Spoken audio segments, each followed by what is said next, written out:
हरे कृष्ण। तर आज आपण बघणार आहोत देवपूजेत घंटा कोणकोणत्या वेळी वाजवावी, घंटा वादनाचे महत्त्व काय। तर हे संपूर्ण चातुर्मासमधील आपण काही प्रश्नांची उत्तरे बघत आहोत।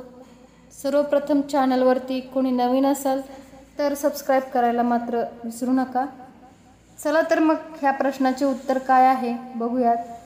देवपूजेत देवाच्या स्नानाच्या वेळी धूप व दीप ओवाळीत असता तसेच पंचारती ओवाळीत असता घंटा वाजवावी।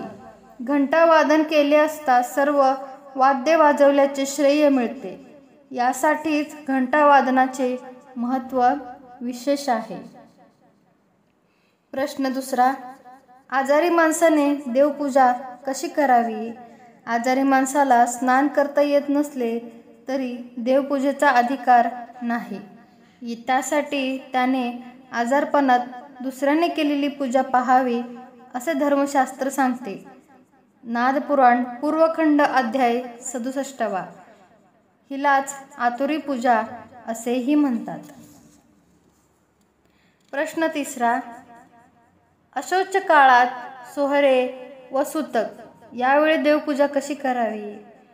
या काळात नेहमीसारखे देवपूजा अर्थातच करता येणार नाही, ती गुरुजींनी केल्यास चालेल, कारण त्यांना आपल्यासारखे अशौच नसते। सोहरे किंवा सुतक असताना मानसिक व संध्या करून मनानेच पूजा करावी, जपही मनातच करावा, हिलाच सौतिक पूजा असेही म्हणतात। घर बंद करून परगावी जाण्याचा प्रसंग आल्यासही वरीलप्रमाणेच सर्व काही करावे।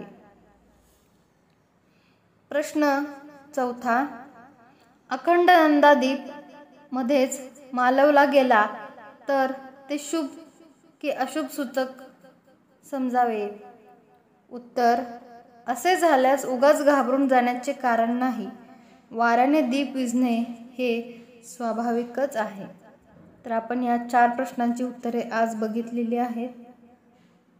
चॅनलवरती कोणी नवीन असाल तर सबस्क्राइब करा।